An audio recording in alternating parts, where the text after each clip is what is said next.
Hey, welcome to Sylvie's technique vlog. If you're unfamiliar with my technique vlogs, basically I give a short version that's just introducing a technique or a concept, something that I'm working on. We call it a vlog. It's not instructional, it's not demonstrational.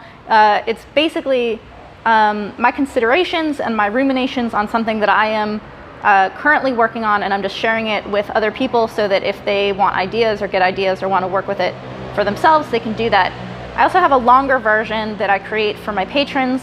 As a patron, you can view the longer version. I talk way more in depth, give more examples, and tell you where you can find examples or lessons, actual instruction from the legends and crews and great sources of Muay Thai in Thailand that I learned from in the Muay Thai library. So if you want to see the longer version, there's a link in the description below where you can click and become a patron and see the longer version. Short version for today, Sylvie's technique vlog, is how to use the bag or how to do bag work in Thailand. So before I came to Thailand ever, I trained in a very unusual way. I trained in the basement of Master K, who was at the time a 70-year-old Thai man teaching out of his basement in New Jersey. And he had a very cool way of teaching, and we used a bag, but I didn't know how to do like traditional bag work in any sense. So thankfully I learned a little bit before I came to Thailand the first times, because you kind of get put on a bag and they're like, just go do this many rounds on the bag, and you have no idea what you're doing, and you just kind of like watch other people and try to figure out what you're doing. So having a little bit of a base before you come to Thailand for training so that you can train yourself is super important. This is tip number 1. 2, I'm going to go into a little bit that my understanding of how to do bag work has changed, and it's actually changed very recently. So normally what it would look like when you're hitting a bag is just like wail on it as hard as you can. Not everyone does the same number of minutes on rounds, so like generally you do something close to what you fight at. So some people in their gyms will have 2, 3, 4, 5-minute rounds. We don't fight 5 minutes, but some people go longer. I do 4-minute rounds on the bag. And it's generally just trying to like work up your stamina and power and kind of like work on your combinations and figure things out. This is something that I learned when I first came to Thailand, that I learned, like I was saying, from watching Thais, like watching how Thais play with the bag. So something that I learned that I'll show you guys here is to stand where you want to stand with the bag. This is, you know, like bag distance, and then you actually push the bag away in order to throw a strike. This is very cool. This is something I learned in Thailand because you would push your opponent off of you. So instead of doing something that's like dance away from the bag, because you want to be dancing away from your opponent, you stay here, you're like, fuck you, this is my spot. You go back, and that's when you throw your strike. Something that I've more recently learned about Thai bag work, which is what this technique vlog is about, is what bag work is actually used for. And it's for timing, precision, and being sure. And so you're actually working on what in Thai is called jangwa. You can go watch my technique vlog on what jangwa is. If you don't know what that is, I explain what that is there. But it's basically your rhythm and your timing. So you're working on rhythm and timing on the bag, which I don't think we as Westerners do very much. We like to just kind of like do as much like volume as we can in any given round of time. So what that's going to look like, I'll give way more examples and where I learned this and what I was taught by these people in the longer version for my patrons. But right here for the short version, something that you can work on immediately in your gym right now when you go back is when you're working on the bag, to work on your timing, being sure, precision, this kind of thing. Take it like kind of an early round or a late round kind of thing, where you're basically, you don't want to just endlessly hit the bag. You really want to feel the timing of when that strike is going to be meeting it. And stay close, don't dance away from it. You can keep touching it, this kind of thing. Right? And it doesn't have to be single strike, single strike. You can do like 3s and 5s and combos and stuff like that, but don't just throw them all at once. Like actually picture an opponent and find your timing for like when that strike is going to go. So that is what I'm learning about how to do bag work in Thailand. Again, as a patron, I'm going to be talking way more about this I'll give you examples of who I learned this from, how they taught me how to do it, and my kind of change in understanding of what bagwork is really for in the longer version. So click on the link in the description below if you'd like to become a patron and have access to these longer forms of my technique vlogs. Otherwise, take this to your gym, check it out. It'll totally change what you're doing in the way that you're doing bagwork. It's totally changed how I do it. So, like I said, this is a very, very recent discovery for me. And it really came about, if you guys watch the Wang Chinoy first session, where he has me working on the bag, and he's like, what are you doing? He's like, what are you doing? And I've recently done a technique vlog that's about ambient footwork, and that kind of plays into, I also got that from Wang Chinoy. Wang Chinoy has taught me a lot in very, very little amount of time together. He's incredible. But the thing about ambient footwork is that it plays into what I'm talking about with bagwork, because it's something you can think about of what you're doing on the bag instead of just hitting it as many times as you can. So if you want to take what I've said about ambient footwork and apply that to how you're playing with the bag for jangwa and timing and things like this, totally fits. But for me, my own personal realization of like, holy shit, I don't know what I'm doing on the bag, came about with how I could not adjust myself to what Wang Chinoy was asking me to do. That was a huge deal. I'm actually going to go grab this bench so that we have more height.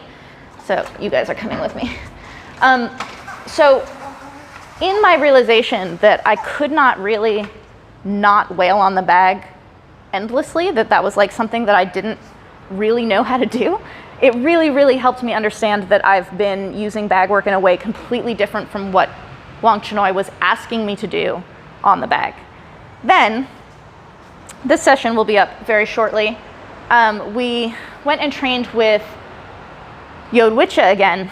Duuglas-Ittu is, he was co-fighter of the year with Sang Mani when he was 15 years old in like 2012.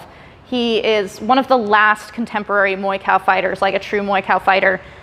He has expanded himself because he started fighting on international shows to be way more well-rounded. So now he has lots of really nice boxing. He has elbows and like crazy intimidation tactics. He loves to lock. One of my favorite things is if you go back and watch the first session with Duuglas-Ittu in the Muay Thai library, he's like, you like to lock? I like to lock. And I'm like, yeah, we both love to lock. He can't do that in the like international style shows that he's doing, so he's had to learn how to not lock in those situations. And in his process of becoming this kind of other kind of fighter, I think that he learned a lot of tactics and techniques and technique vlog type stuff of things to play with in like how to train yourself. So how I started out in this technique vlog talking about how if you teach yourself how to work on a bag before you come to Thailand, you'll be ahead of the curve, because you basically get put, if you're in the ring doing pad work, you have like one-on-one attention from a trainer.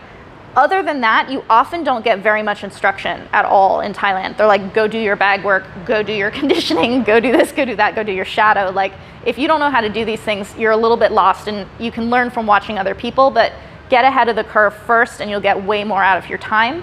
Plus, you can do this not in Thailand. You can do this teaching yourself in your gyms, wherever you are. So when I went to see Duuglas-Ittu more recently, and you'll see this third session with him in the Muay Thai library very soon, or already if you're watching this later, he had me doing bag work at the very end, and he reiterated what Wang Chinoy was saying. He and Wang Chinoy are not the same age. They're not the same generation at all. So it's very cool that like this method of what bag work is really for is like reiterated across generations. It means that it's still used that way in how Muay Thai's pedagogy is progressing. I find that kind of stuff interesting. I'm very intellectual about these things. It's the kind of thing Kevin and I would talk about in a Muay Thai Bones. But so I went on the bag, and Duuglas-Ittu was saying that you use this at the end of training. So he says he puts all his focus on pad work.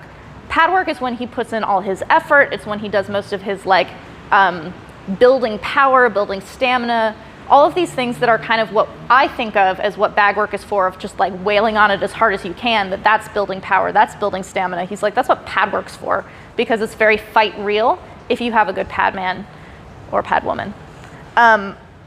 But he said after all of that, you do bag work last. This is also something I've heard said by golden age fighters forever, is that like the last thing you do is like drills and stuff on the bag. It's all very like, that's the last thing.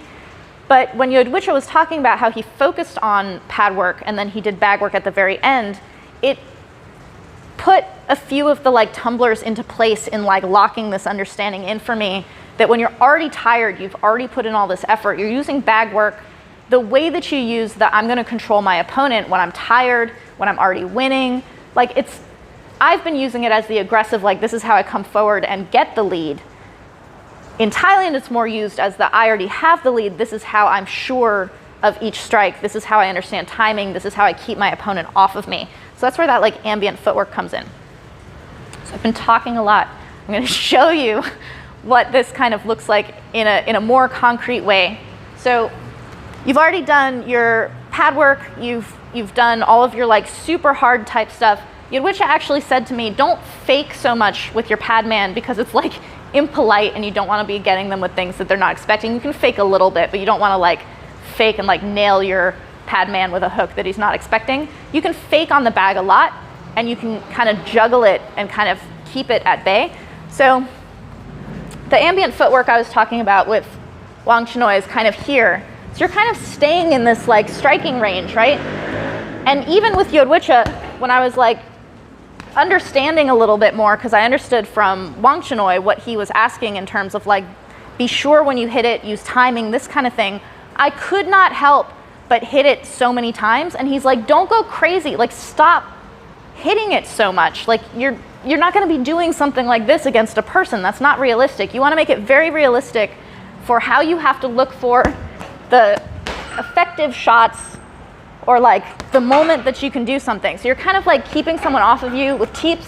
You can do this as someone's advancing on you, kind of use a block to stymie them, come with the knee, and then you want to come back to your movement, keep your guard up, right?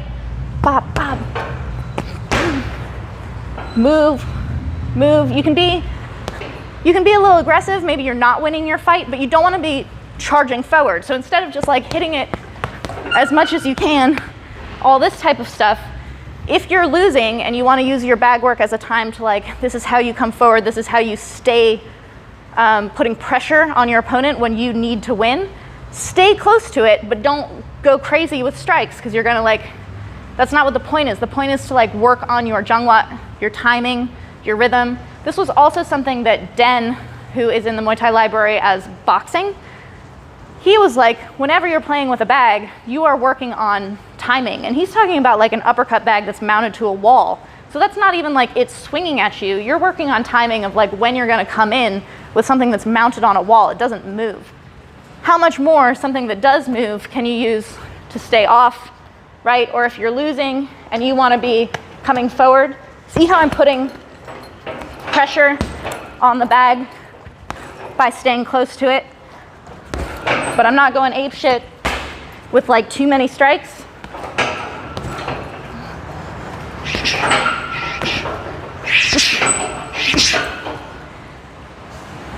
My point about this technique vlog is not these are combos you should do rather than these other combos. My point is that it has changed the way I think about what bag work is even for. And so it changes once I think about what it's for, that I've completely altered what I think bag work is for, it necessarily changes how I'm going to be doing it. Like, if you think pad work is for building power, you're going to fucking hit everything hard. If you think pad work is for, I don't know, speed, you're going to go much faster. If you think pad work is for the relationship you have with your pad man, you're going to use it that way. So when you think about what something is for, it changes the way you're actually going to be practicing it without you really thinking a whole lot about like logistically how you're going to change it. So for me, it's been a light going off in terms of like use bag work as like timing, being sure that every strike is going to nail someone rather than just trying to hit it as many times as you can. I have actually witnessed Westerners who come here who like put their interval timer on and they'll do like 10 seconds of a burst of punches, and then they'll dance around for 30 seconds, and then 10 seconds of a burst of a punch. If you want to use it as a hit drill, use it as a hit drill, that's fine, but that is not what bag work in Thailand is for.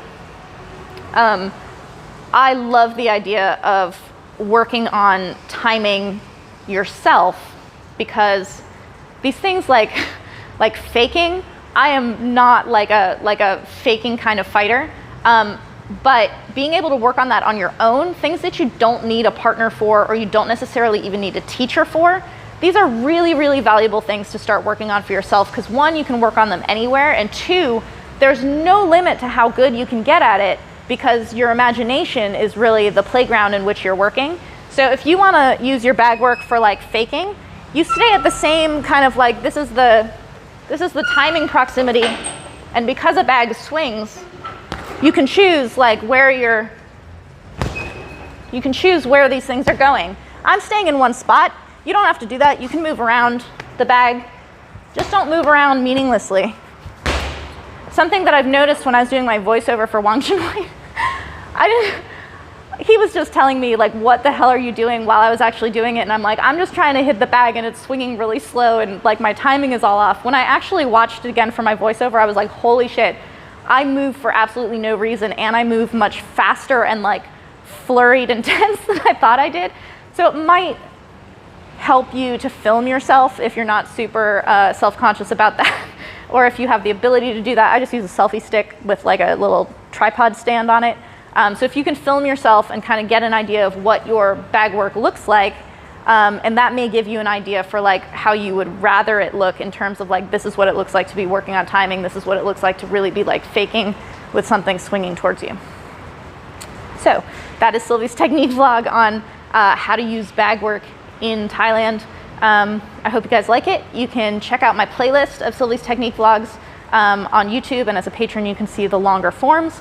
And if you have any questions or start working on this and want a discussion, go to the Muay Thai Roundtable, which is a forum, and you can post videos of yourself there and ask people what they think. You can go talk to people about how you've been doing it, or try to get ideas or things like that.